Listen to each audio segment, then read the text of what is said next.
L- Let me apologize for being a bit late.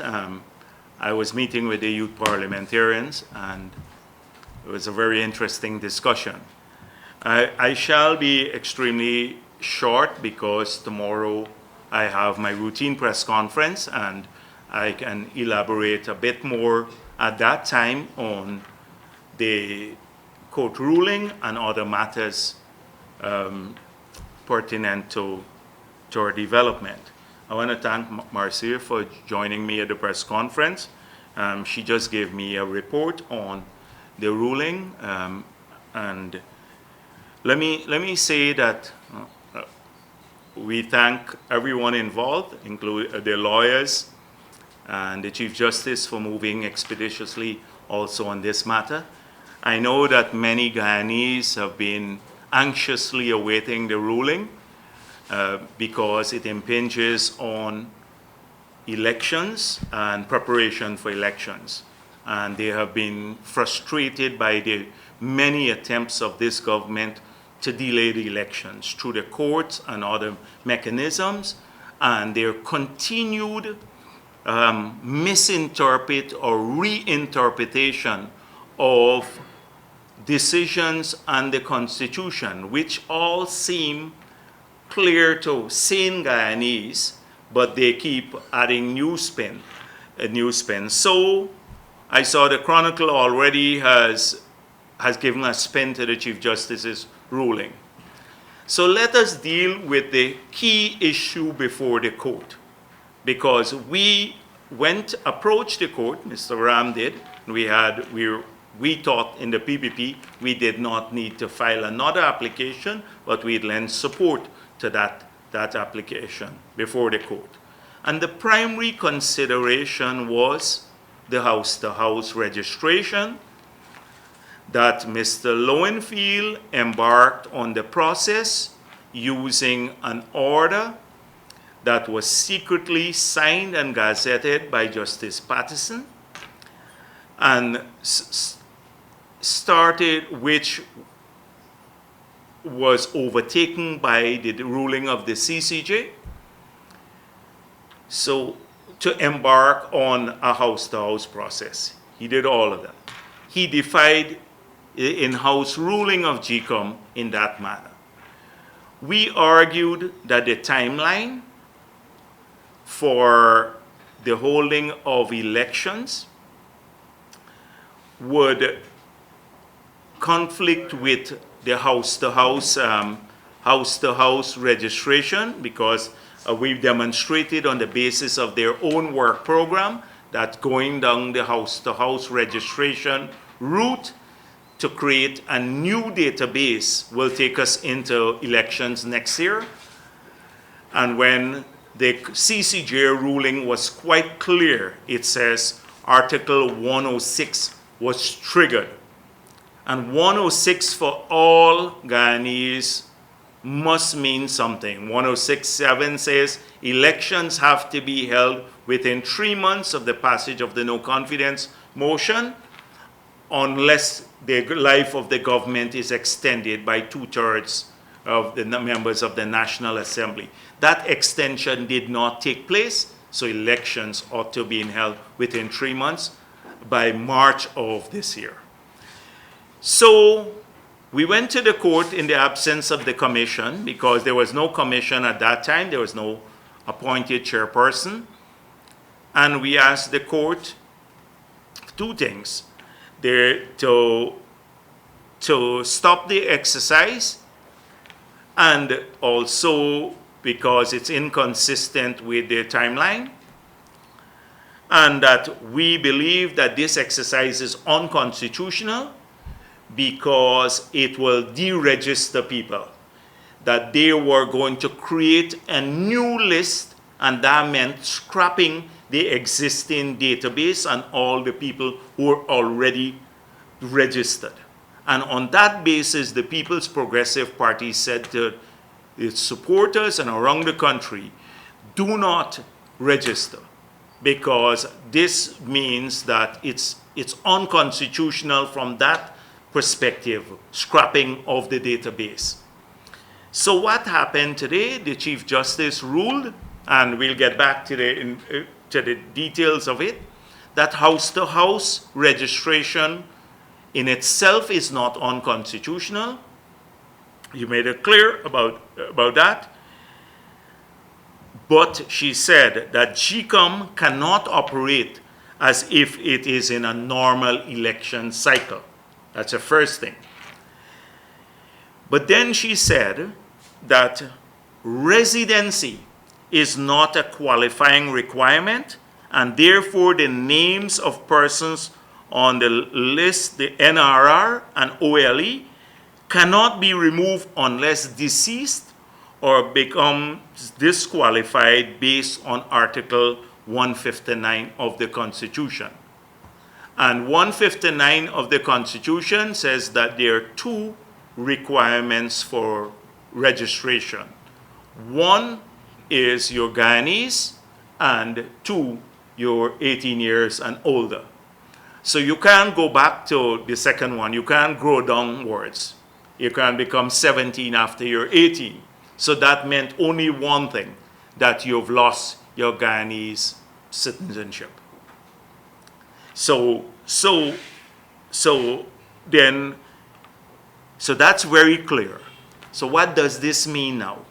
It means that the entire house-to-house exercise as done so far has been a complete waste of time and money, because they cannot remove people from the NRR who have already registered. The Chief Justice went on to say it would be unconstitutional for people who are already registered if they're removed because they reside in another jurisdiction or location within Guyana. So that means that the NRR that we've used to extract the OLE for all the elections before remains intact. And when the enumerators come around now, whether you're home or not, whether you register or not, once your name is on the NRR and you voted in the last elections, then they cannot remove your name. Your name will be on the NRR, the updated NRR, and the official list of electors that will be extracted from that NRR. So we are vindicated in telling people not to register. It's a colossal waste of time. Their names cannot be removed from the register, whether they participate in the enumeration exercise or not. Whether they live abroad or they've gone into the interior and they're not at home, nobody, not GCOM now, can remove your name from that database. And so this is key for us. That is what we were fighting all along, because we felt that they were going to deregister thousands of people, removing their names simply because they couldn't find them at home, or they said that they've gone abroad on vacation or something of that sort. So now that's the key thing. This is a major, major movement forward, and therefore we expect that GCOM will respect the decision of the court and move swiftly to the claims and objection period, so that we can update the list and move to elections. The fact that the Chief Justice did not set a date for elections, we don't have to relitigate that issue.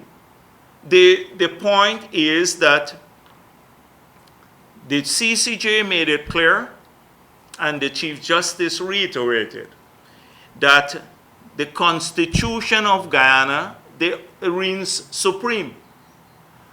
It's as though we don't understand what the Constitution says. The Constitution says 3 months, and the CCJ mentioned March 21st, but that the time has been put on pause. There's been no extension of the life of the government since March 21st. There's been no extension.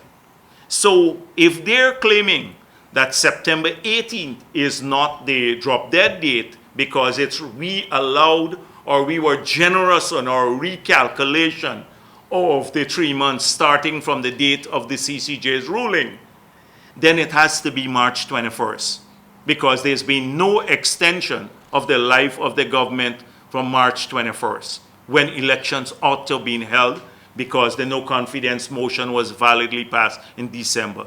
So right from this ruling, for me now, the government is a usurper. We have had unconstitutional rule since March 21st. We were prepared to accept it from September 18 going forward. But now we have now certified, because there has been no extension of time and only the legislature can extend the life of the government, and there's been no such extension, then the government has been unconstitutional and a usurper since March 21st. And that makes everything they've done from that period now null and void. Null and void. All of their acts in that period. So now we have a longer period backwards to review all their illegal acts. So they're going to go around and they're arguing, oh, the Chief Justice didn't fix the date for the elections. People, the CCJ said the Constitution does not need glossing over. Its language is unambiguous. You must honor the Constitution with integrity. President Granger needs to honor our Constitution with integrity. He's been running an illegal government since March 21st. He never sought an extension. Until now, they never sought an extension formally. And so he has been running, and we do not intend, let me make it clear, we do not intend to extend the life of the government. So that means that they are being unconstitutional since then. He's been running an illegal government. These are illegal ministers. We have an illegal president now. We only have to deal with him because we still need somebody who has constitutional authority to move things forward based on Article 106.7, where it says the president should remain in office until the new president is sworn in. That's the only provision that is his saving grace. It didn't say that that's the only provision that is his saving grace. But right now, he's been operating an illegal government since then. This decision, rather than spin it in their favor, they should be hanging their heads in shame. Now, it means that he is not going to be unconstitutional from September 18th. He's been unconstitutional from March 21st. That is my understanding of this ruling.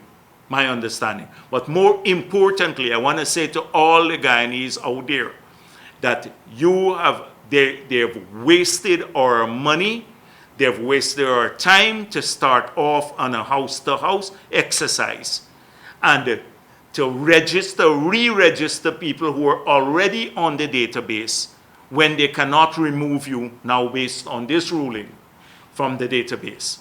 It's a waste of time. And therefore, we're going to deal with this issue a little bit more. I don't want to go on, as I already said, I don't want to go on for too long. But it's a good day for Guyana. It's a good day for all the people who believe in rule of law and constitutional rule. This is a good day for our country. Thank you. Thank you.